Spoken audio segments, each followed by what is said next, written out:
I'm in a destination known for its incredible lakes and rivers. It's a region where farmlands to waterfalls are protected and where the beauty of the land inspires a silence when life becomes too amplified.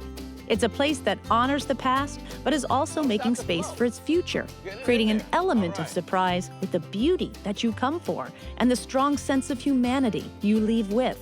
A destination that's both a salve and a celebration. I did that, Lily. I'm in Livingston County, the heart of the Genesee River Valley of New York.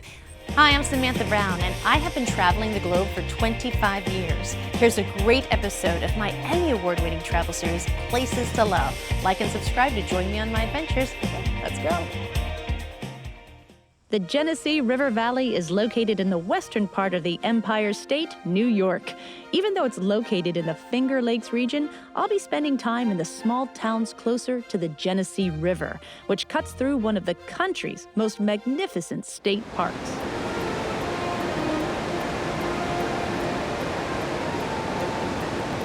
This is what brings people here. In the fall, everyone comes here for the leaves, right? But then in the spring, it's the waterfalls. That's right. This is one of how many here? 3 major waterfalls, but if you count the temporary waterfalls that form when it rains, we have hundreds. Sharing space with the waterfalls is a gorge so deep and sinuous that it gives the area the nickname Grand Canyon of the East. I have lived in the state of New York almost my entire adult life. Actually, my entire adult life, and I had no idea that this state park existed. And here, I mean, it's been on the map for how many? Hundreds of millions of years? Hundreds of millions, that's Hundreds right. of millions. It is gorgeous. Every people who discovered Letchworth, they always knew there was really something sacred about this. William Pryor Letchworth, he knew that lots of industries would want to exploit it. He donated that land to New York State on one condition. You cannot build a dam anywhere on that original 1,000 acres. And no one ever did. And that legacy of trying to conserve and protect this land and share with others as recreation land for all, that's what's really important to Letchworth State Park. And that legacy continues to evolve with a newly created walking trail that is specifically designed for inclusivity. I'm Gail Cerventi, and I am one of the 3 co-founders of the Autism Nature Trail at Letchworth State Park. The Autism Nature Trail is a 1-mile loop, and it is comprised of 8 different stations, 7 of which are sensory-oriented. What about this environment makes it specifically for people with autism? The majority of individuals diagnosed with autism spectrum disorder have sensory processing issues. So each of our stations is devoted to a different sense. The Autism Nature Trail is the first one of its kind in the United States, and one of its advisors was Temple Grandin, who gave 7 guiding principles, one of which is that the trail has to be in deep nature. Another is that there must be consistent and predictable elements. All throughout the trail, we have these 3 little stone markers that look like little snowmen. And they will help to guide the visitor all the way through the trail. One of the most popular stations is called the Playful Path. The genesis of this area is to help individuals with balance and gross motor skills and understanding their body positioning in space. So we have all of these little log stumps to either hop on, jump on, or do alternating footsteps. Further on ahead, we have some stones that you will use an alternating stepping pattern that was very purposeful. We have devoted the trail to developing the senses. Everything is designed to allow visitors with autism and other developmental disabilities to push boundaries and explore new activities. Program coordinator Jen Hackett walked me along the just laid down cut-through path and explained why a half-point departure route is important. If doing half the trail is all they can do the first visit, then the goal would be the next time they do a little bit more. But we want it to be a path where They could leave and walk out and still feel some sorts of sense of success. Jen's dog Quinn is even being trained to help children who have a danger of eloping or bolting if something becomes uncomfortable for them. For the typical Joe, we just see a nature trail, and yet there is nothing but strategies, and it's all to make the person with ASD feel calm and that this is their place. Yeah. And for families to feel that this is their place. Yeah. It's a trail that encourages empathy, and I love that.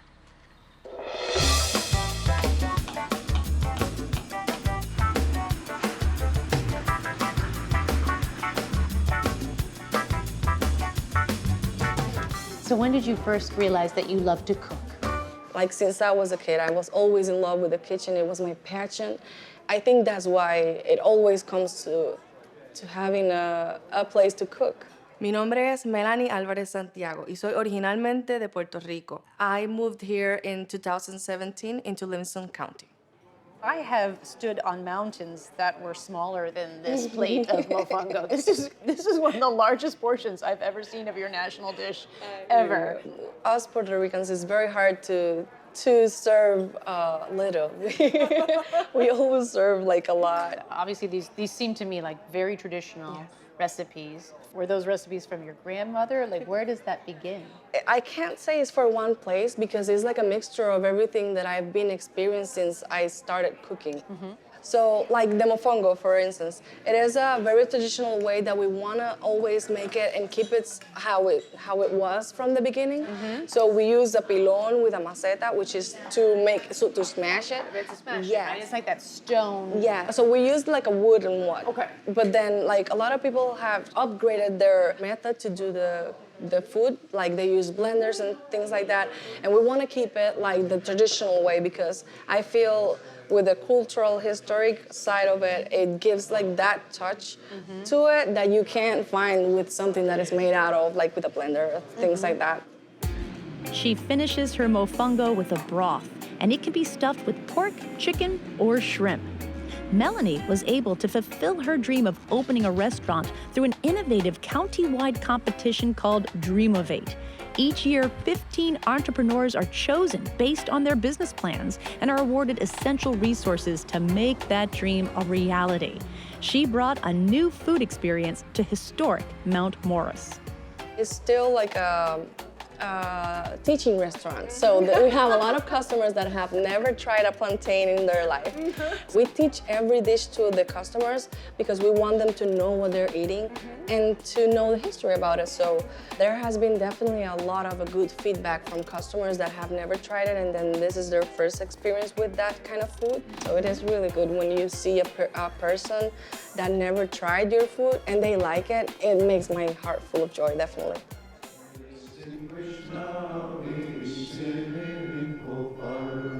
And banish every false desire, and while you keep the body whole, shed forth your peace upon the soul.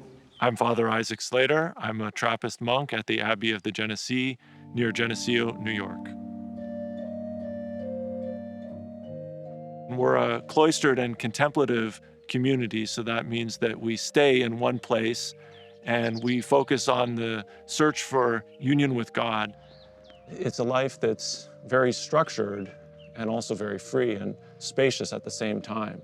So the day is broken up into segments of prayer in church and then times of manual work and private prayer and reading. Just looking around this landscape that I see with the pond and the farmland and these open vistas, that must play a really important part in terms of the contemplation that happens here and that ability to remain silent. Yeah, I think that's really true. You know, I lived in a large city before I came to the monastery, and you're constantly inundated by billboards, advertising, flashing lights, possible threats. The back of your mind is always scanning. You know, you're always on edge, but you don't really realize it until you come to an environment like this one, and you can finally sort of let your guard down, guard you didn't even know you were keeping up, and your pores spiritually kind of open, and you're able to relax and just settle into the experience of being alive at a whole other level. The monks are cloistered, but the public is welcome to visit. One of the most important ways the Abbey interacts with the community is through their monk's bread. It's sold across the United States, but all the baking is, of course, done right here. The bakery started right from the very beginning. Trappist monks are famous for working hard with their hands and supporting themselves by the work of their own hands. And often Trappist monasteries operate a bakery as we do, or they make beer or cheese or a product like that. I happened to be there when they were rolling out a new biscotti line. The almond coconut. With a coconut orange. I love that as monks who are devoted to silence, you choose a really loud cookie. It's like, But making a clamorous confection is just good business. The advantages to that is that we can better tailor that process to the limits of our monastic day. And it also has the advantage of being able to include some of the older monks who can't manage in the large commercial bakery, which is on a different scale. They can be involved and included in the packaging of the products and so on. So there's a little more flexibility also. You can stop and start in a different way that you can't with baking fresh bread for the grocery market. We've all gone through this year, this pandemic that has changed everything. And we've all been sort of forced into isolation and contemplation. And these are two words that monks know well. So what is your advice for people of how to go forward? I think people are figuring it out for themselves, that silence and spaciousness reveals the fault lines. It's revealing the fault lines in individual personalities. Each of us is struggling in the increased isolation. We're noticing things that we didn't notice before about ourselves. And as a society also, we're noticing imbalances, injustices to a greater degree. Everything's amplified in that environment of greater silence and solitude. You can pay attention more when you have some distance. If you don't have some distance, you can't appreciate your environment. If you spend time away from people, then when you go back to being with people, you appreciate them in a fresh way. We've all had that experience, you know? So trust the silence? If you form the habit of living close to the silence, then it makes it easier.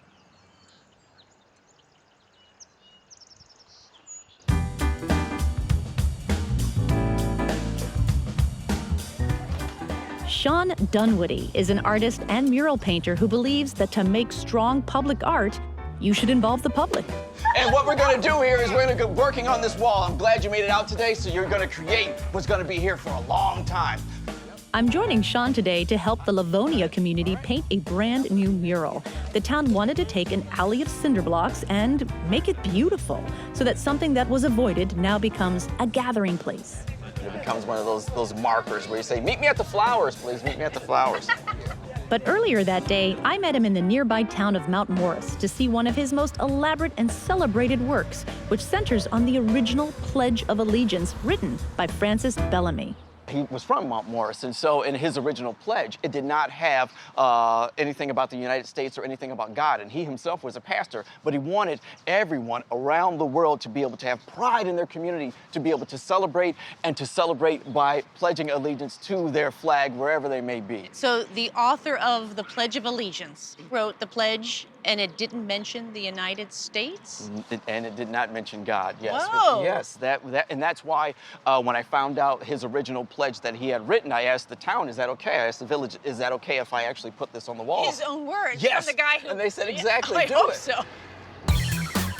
Shawn's strength in public art clearly comes from his strength in being a community leader. I never thought I'd be able to do this. Why did you think that? Why couldn't you ever do something like this? You're an artist, you create. Keep making it happen. That's what it's all about. You're awesome. Keep it going. Don't stop the flow. I'm sitting across the street and I saw the new Family Theater. And I figured that's what Mount Morris is about. It's about new families, it's about new birth. That's what this area has always been about. So that's why that marquee is there. And so when you look at this piece, it's really about the base of the Haudenosaunee, the indigenous people. We have the immigrants coming into Mount Morris, and then it's all in black and white. And as we see, it goes to color. And that's where we start to add the new faces that are here. So I literally took photographs of students and children who were in the neighborhood and put them in the wall. And I love that what that says. It says, okay, when you live here, sure there was history, and we need to be proud of history, but we are a part of the future, and that we're just as important as what started this town. We keep moving forward. We understand that we can't be divided. We have to be united if we're going to build a legacy, a town, and a future.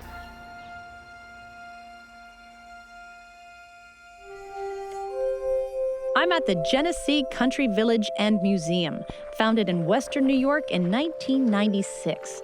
The village comprises of 68 structures from 11 different counties. The Genesee Country Village is the largest living history museum in New York State, with structures and exhibits ranging from pioneer cabins from the late 1700s through to the gaslit towns and homes from the dawn of the 20th century.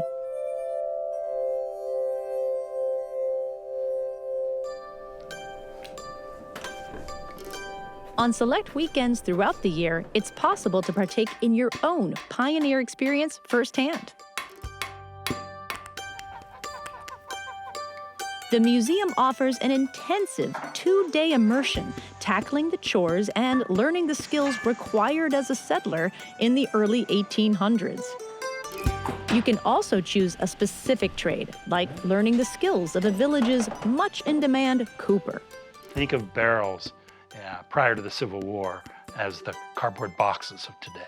The fundamental part of any coopered item is the stave. Okay. I think if you look at it carefully, you'll notice that there's an angle on both sides here. If you look at this angle that we have on both sides, and that angle is determined by how many staves are in a piece we're making.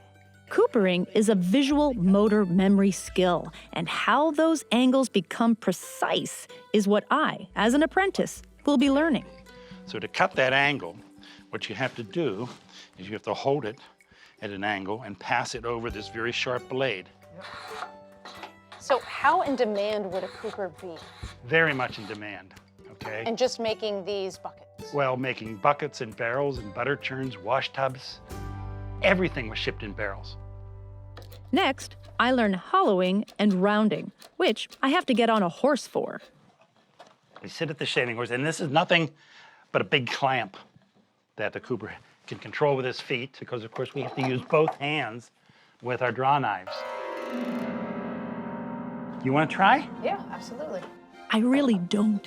That's a very scary knife. And you have to push your foot on the pedal down. What You does push that down do? on it. That tightens up this. Oh, I see, the clamp. That's so you Okay. hold it, right. Yeah. This is the guy I'm worried about. It's like, how much do I want that appendix? So just keep it about like that and pull it towards you. I'm gonna start out slow, Dig in. Jerry, if you don't mind. Start in the middle. Do it in the middle. There you go. See? Oh, because I'm hollowing You it want to out. hollow out the middle, right? Exactly. Good. Yeah. So let's turn it over and do the other side now. Now for the rounding, which I liked better. I'm just taking the edges off. And now that the staves are rounded, it's time to put the bucket together. The narrow end is up. Oh, I see, okay. And in the end, is there gonna be anything that keeps these staves intact, like a glue or a tar or Glue? a sap? A sap, a We sap. use no glue, I did- no I- sap, I did not say glue. no tar. Okay. And here I thought this was going to be the easier task. I think you've lost it, Samantha. I don't have a bucket till you know what in right now. That's right. Linwood Gardens, built in the 1900s, is a private residence that opens up to the public for warm weather events, like when the garden is coming into bloom. This seemed like a perfect place to reconnect in person with a colleague and friend. I'm Carol Kane, and I'm a travel writer who's traveled all over the world and bonded with communities everywhere I go. I love it, Carol. Just think about it, like last year this time, we were mourning the loss of seeing our friends physically in Right, person. right. No girlfriend get-togethers. No. Remember talking to you about that. Not at all. And here we are. We just No. walked under an apple blossom tree together. I'm a Brooklyn girl by Dominican and Puerto Rican parents, and I had the opportunity to visit the Finger Lakes in 2008, and just writing about it, came several times, fell in love with it, and made this my forever home.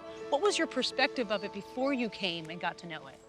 No, I had so many stereotypes in my head of what rural New York, or rural anything really, but yeah, rural New York. And that kept me away and was definitely not a motivator for me to come unless I had to work. What do you mean kept you away? So it just, you know, as a woman of color, and then also as a younger person, it felt like there would be nothing to do here. I would be bored. Yeah, and you bring up such a good point, because if you think about it, people who are from the more rural part of anywhere have a bit of distrust and fear for those of us who live in cities and the city itself. Right. And yet what maybe they don't realize is that people from cities have the same fear and distrust towards the rural environment. And it's just because, am I going to be welcome there? That's the biggest question. Right. Am I going to be okay?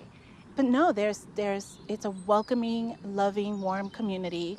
It's just magical. To me, it's magical, and I really hope that more and more people get to experience a place like this. People coming to Livingston County and anywhere in the Finger Lakes will fall in love with the area for the same reasons that I did. There's a real sense of community here. There's a warmth. People like Melanie with her Boriken Restaurant helped to bring me back home and connect me with my culture. And little surprises like that you wouldn't expect. What most people will find really endearing is the element of surprise and, of course, all of the beauty. You know, now there's an urgency, there's a responsibility for people to get out into nature. We know that there are so many health benefits to being out in nature, and we believe our trail will benefit so many people. I think that visitors to the Abbey come away with a deepened sense of peace. It's a place of healing. There's a very special feel to this place, and the monks don't create that. We just inhabit that. That's something that comes from another level, and it's beautiful to be able to share that with people who come to stay with us, either just for the day or for an hour or two, or who come for a longer stay. Since I got here, I noticed that people has a lot of hospitality here. People that will treat you with welcoming vibes, like you are one of their own. It doesn't matter where you come from, it is a very welcoming place. When a destination inspires calm, when that calm leads to understanding, when that understanding brings people together, that is when we share a love of travel. And that's why the Genesee River Valley in the state of New York is a place to love. Hey, thanks for watching this episode of Places to Love. What was your favorite scene? Be sure to leave a comment. Now, for a full itinerary of this episode, click here. It is a great travel planning tool. And here, if you want to watch more full episodes. And of course, subscribe to my channel to see new episodes as they are released. Hope to see you out there.